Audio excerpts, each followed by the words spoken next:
Hey guys, what's going on? Welcome back to Baseball Domain. And if you're new here, be sure to subscribe if you haven't done so already. Turn on that post notification bell. Like, share this with all your friends. So, let's get into this video. So in today's video, we're going to be going over 3 trades that the Toronto Blue Jays have to consider during this offseason. I'm a Blue Jays fan, so I'm going to only really do this team for trades that they should consider, really, because it's like, I know the situation the best. I was thinking about maybe dropping it on other teams, but I don't know prospects and their needs all that well, so we're just probably going to stick with the Blue Jays. So the first trade is with Pittsburgh. Toronto would acquire Joe Musgrove for Ryan Borucki and Reese McGuire. Now, in a sense, with Reese McGuire, he's not only he's going back to Pittsburgh, but he's still kind of like a prospect rookie type thing in a sense. He really just like, I don't know. I don't think he really has a fit with the Blue Jays, especially with Alejandro Kirk up, Gabriel Moreno already like on the rise to come up, and Danny Jansen already behind the plate. I don't think McGuire's got anywhere else on this team, so I could see him going over. I don't really know who Pittsburgh's catcher is to begin with, so if you can get a young guy back there who can be a catcher during this rebuild and going into when this team's going to be competitive, that's huge. Ryan Borucki's a young lefty starting pitcher. Has had some injury concerns, but this year we've seen him. He came out of the bullpen, which isn't starting, but he threw sometimes he threw 3 or 4 innings. Didn't see any injuries or anything from him this year. Kind of like with McGuire, he doesn't really have a spot per se. I don't know where he would fit in that rotation, especially if they re-sign Walker and Ray. I don't think he's got a spot anywhere. So I could see him going over, and then you get that number 2 or number 3 guy if you can get Walker back, and Joe Musgrove, who I think, from what I've heard, the Jays were really close to acquiring him during the trade deadline to begin with. Oh, wow, I'm low. So I just feel like this trade could very well happen. Now the return, you could maybe throw in another prospect, but I felt you're getting 2 major league ready guys. For one, it's a pretty good deal for Pittsburgh. They're not competitive, so there's no reason for them to have Joe Musgrove on that team. He's a free agent at the end of next year, I think. It's either 2021 or 2022. He's a free agent, I believe. So I just feel like making this trade makes sense for both teams. You're getting more control from Borucki and McGuire.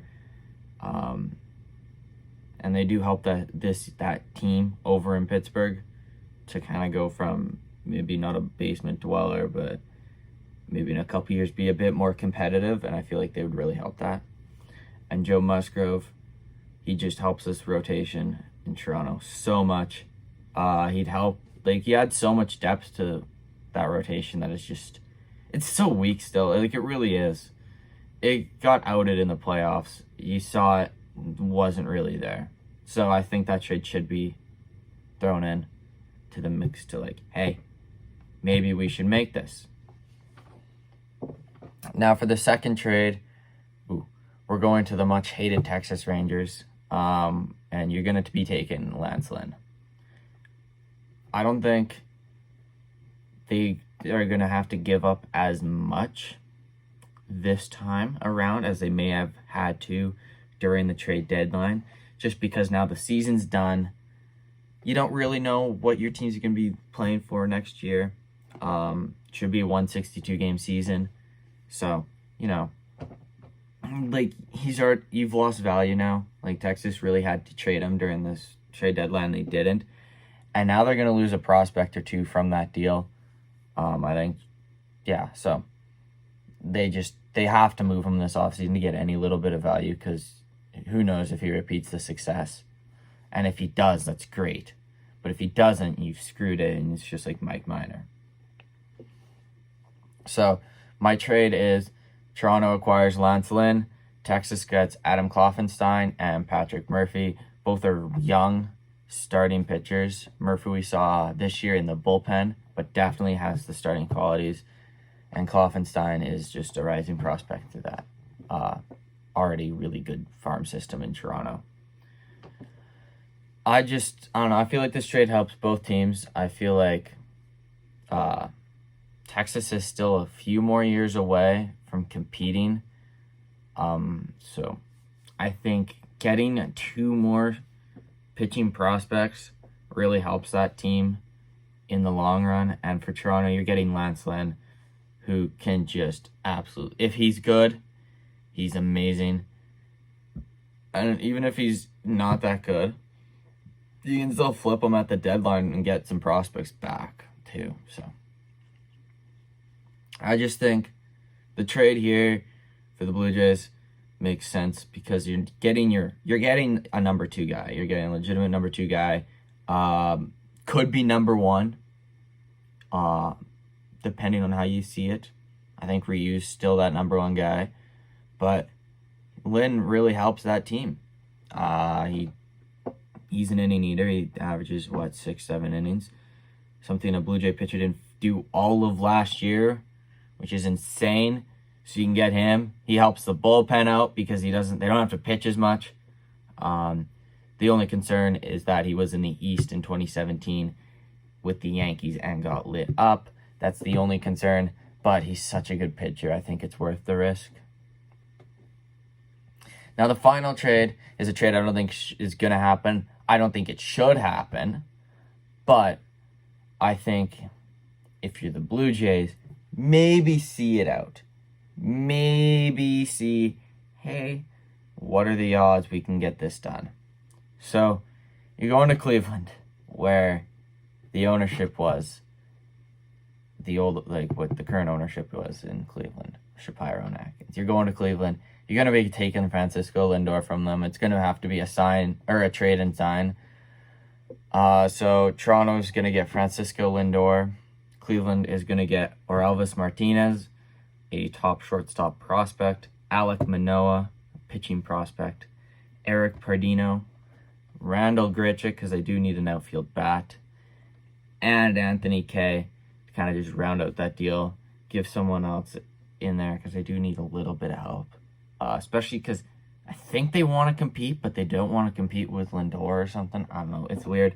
But I think if you're the Blue Jays, the Anthony Kay, my original trade was just Orelvis Martinez, Alek Manoah, Eric Pardino, and then Randall Grichuk. But I thought, if they don't say yes to that deal, throw in Anthony Kay at the end. Now it's 5 guys, but you're getting the best shortstop in baseball. You're going to be trading and signing for him. You're going to take him for 10 years. He'll be the guy, the shortstop guy. You're taking him throughout all of your, basically your competition window, which I think is about 2022 to about 2026, 2027 would be that's their prime opportunity to get a World Series. With that, you're going to have Lindor at shortstop, Biggio at third, Bichette at second. I think he'll be a lot more comfortable there. We saw Bichette make a lot of errors. Well, not a lot of errors, but some costly errors this year at shortstop. I think if you can get Francisco Lindor, not only does he help that lineup, he helps the clubhouse. He's a great guy. His nickname's Mr. Smile or something because he's always smiling. He's the guy you want in your clubhouse no matter what. The fact that Cleveland doesn't want to pay him is insane to me in the first place. But, I mean, if you're Toronto and you can get Francisco Lindor and then take him in long-term, do it. Do it. And with Cleveland, you're getting a shortstop prospect who in a couple years will be taking over what Lindor was. Alek Manoah, who will eventually be up, helping your team. Probably in a 3, maybe a number 2 starter. I'd say a 3 or 4 starter. Anthony Kay can go in, either help that bullpen right now, or he can start, be your number 5 guy and be your number 4 guy. Eric Pardino has your chance to be maybe your number 2 guy behind Shane Bieber in a couple of years. And then Randall Grichuk just gets that much-needed outfield bat that they've been so desperately trying to get since Brantley left. It makes sense. Both trades make sense for both teams, whether you're adding Anthony Kay or you're not adding Anthony Kay. I think those trades, they make sense to do. So yeah, those are my 3 trades that I think the Jays should consider during this offseason. Let me know what you think. Let me know if there's other trades that you think they should consider. And yeah, or what are the trades out of those 3 players? Maybe you want different players thrown in there. Let me know what those players are down in the comment section down below. Like I said, if you are new here and you haven't done so already, be sure to subscribe, turn on that post notification bell, comment down everything. Tell me how bad these were. Tell me how good they were. Tell me how they were. Share this with every single one of your friends. Peace out. Goodbye.